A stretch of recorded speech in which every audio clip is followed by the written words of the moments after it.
everyone, welcome back to my channel. This is Alex of Coyote Star Astrology, and this is my video for the full moon in Leo, coming in on February 5th, 2023, which is a Sunday here in California. However, please do adjust for your current location on the planet as that time and date may change.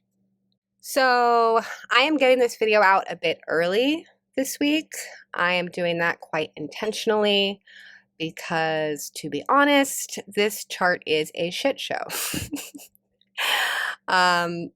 No, but we have a lot of charge in the field leading up to this full moon. So I wanted you guys to have it a little bit ahead of time so you can make sense of what's going on, look at how this is hitting your chart.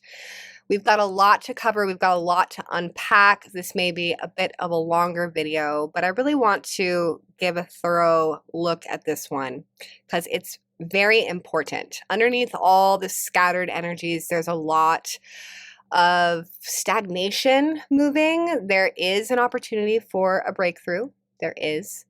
But this moon is asking a lot of us, to be honest. It really is. It's a bit humbling, I will say that. And like a lot of these full moons, honestly, the day of the full moon is sort of like the release point of the energy. And it's often the days leading up to it that we actually feel the essence of the full moon. And that's when all the lessons kind of come in. So this one's very much in the field already. And not only that, but we have a very strong Uranian presence in the field right now. That's probably what a lot of you are feeling. When we have strong Uranian elements happening, Uranus energy is disruptive. It can be a bit chaotic. It's a bit all over the place. It can be stimulating, highly caffeinated, sort of. It can be rattling to the nervous system. There can be quick changes. Some of them can be unpredictable in the not so enjoyable way. And then we can also have the classic Uranian insights coming through where we have realizations or where we can see something from a new angle.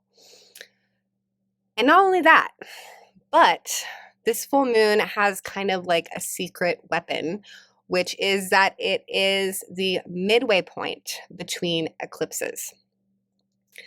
The degrees that are active in part of this full moon were very active in our eclipse, the full moon eclipse on November 8th in Taurus. And we see the same degrees highlighted in our next eclipse in Scorpio coming in May. So we're at this midway point, and it's almost like, you know, we're going on this crazy eclipse journey, the Scorpio elements that are bringing up a lot. And this full moon feels like we're walking by a mirror and catching our reflection. And we're a little bit humbled at what we see, but it's important that we see it. But yeah, lots of interesting energy, charge in the air this week. It's felt to me a bit like playing musical chairs on a turbulent flight. It's just been a lot. And it's been a lot for a while because we're continuously being asked to level up, level up, level up, adapt, change, evolve, evolve. And that's because of this ongoing, very intense conjunction between Uranus and the North Node. The North Node, once again, represents the new evolutionary growth potential. So it is raising the bar. Each soul is being asked to learn something that it doesn't really know how to do. The North Node is unfamiliar, it's foreign, and it represents the next class, the graduation to the next level. So it is a lot to ask, the energies that we've been going through, and this full moon plays a big role because it is that midpoint check-in. So let's look at the moon itself and what might be coming up. The moon is at 16 degrees Leo in opposition to the sun at 16 degrees Aquarius. So we're dealing with a Leo-Aquarius axis, but we're really concerned with the sun here because the sun rules Leo. So the sun is a very prominent energy in the chart and whatever the sun is doing. And therein lies the problem. Therein lies the shit show, more or less. And it is the square to Uranus. So there's a near exact square. Sun at 16 is squaring Uranus at 15 degrees Taurus. And that's bringing in this sort of chaotic, disruptive, unsettling, uncertain sort of nature to the whole spread. Uranus is also making a square, of course, to the moon. So the moon is in Leo, and with Leo, we normally associate Leo with things like confidence, radiance, self-love, feeling special, creative expression, all of these beautiful Leo qualities. Well, unfortunately, when we have a square to Leo, Leo is being aggravated or it's being put in a tense aspect. So we are unlikely to see the positive, confident nature of Leo expressed outwardly in the world. Unfortunately, when we have a square to any archetype, we're dealing with the underdeveloped aspects of that archetype that need healing. In other words, we're more likely to see the shadow nature of that archetype expressed. So when we're looking at the shadow of Leo, we are looking at things such as, but not limited to, a need to feel seen, a need to feel special. We can see all kinds of distortions around the ego, such as self-orientation, pride, narcissism, vanity, and or drama.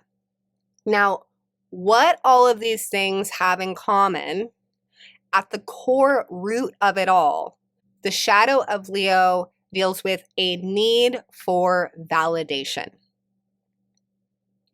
Leo is ruled by the sun. The sun is in the center of the solar system. Think about it. All the planets revolve around it. As far as the sun is concerned, it's the center of the freaking universe. And we've all met that Leo that for periods of time sort of acts like that. They're taking up a lot of space and they're sort of not realizing that everything doesn't revolve around them. They can be very dramatic, pompous, all of this. So it's always very interesting when we're looking at a chart like this. Of course, often we're looking at how this affects us personally. But it can also be very interesting to look at our external reality, looking at our friendships, our relationships, our close interpersonal relationships that are mirroring this energy back to us, or even in the news. If you watch the news, I don't, but if you do, I'm sure it's out there. And so when we're dealing with Leo distortion, we can see a wide spectrum of behaviors and circumstances where there is a need for validation that is expressing itself in a toxic way. So that's why I sort of feel like this full moon in Leo is like a really honest and humbling snapshot of where we're actually at, or like a humbling look in the mirror, because it's sort of like we're going down this long hallway from one eclipse to the other. And here we are at this full moon in Leo, having illuminated sort of this very honest reflection of where we're actually at, where we're at with our progress, our confidence to go out there in the world and express. Our relationships come up big time, where we might be seeking validation in unhealthy ways, and helping us move that energy and redistribute it. And the North Node Taurus in comparison is a lot more stable, because where Leo needs validation from the outside, Taurus is self-sustaining and self-reliable, and it is about self-love, and it's also about filling our own cup so that we can become that stable and reliable pillar in the lives of others. So we can be that generous friend because we've generated our own abundance and we have enough to go around. So we can hold space and listen. So we can be calm and stable and healthy within ourselves so that we can then be that presence in the lives of other people. One of the things that came up for me when I was looking over this chart was the question, where has my pride or my ego dismantled my progress? And what is the more righteous path that may be illuminated here?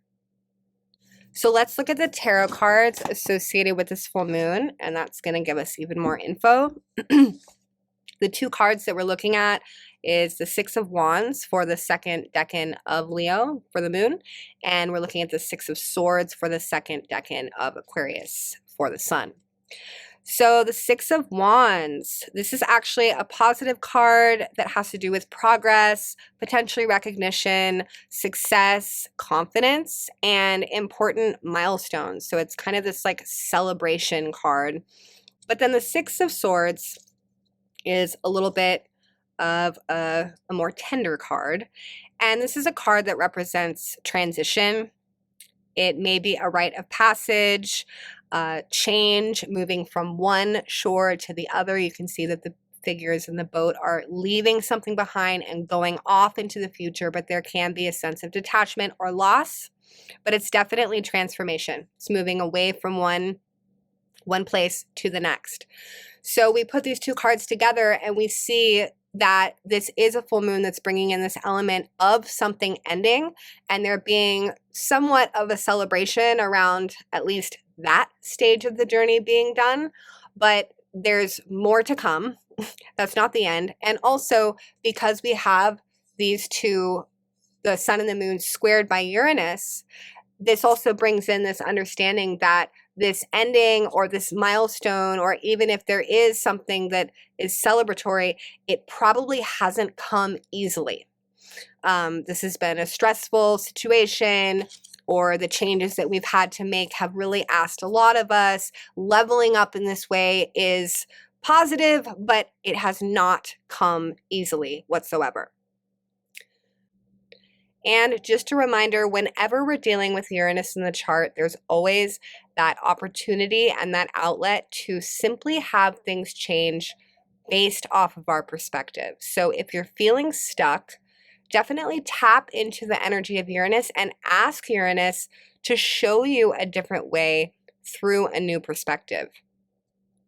And another outlet for these energies, the other side of this T-square, is the South Node in Scorpio. So this is an opportunity to transform patterns from the past that have been around a long time, following us around like a ball and chain, and shifting through doing some of that shadow work. So, like I said, very dynamic full moon. Lots going on. Lots shifting within and without, but it is a powerful one for those that are humble enough to look in the mirror. And with Leo, there's definitely an element to take some responsibility for our part in the equation, and a willingness to see things from the outside, see things from a different point of view with that really beautiful Aquarian objectivity. All right, everyone, thank you so much for tuning in. If you've enjoyed this video, please do give it a like and a share. I really appreciate it. And if you're interested in reaching out for a reading, I am available. I'm putting my website up there on the screen, coyotestarastrology.com. You're welcome to reach out to me there. And if you don't already follow me on Instagram, I'm there at Earth2Coyote. All right, everyone, happy full moon and bye for now.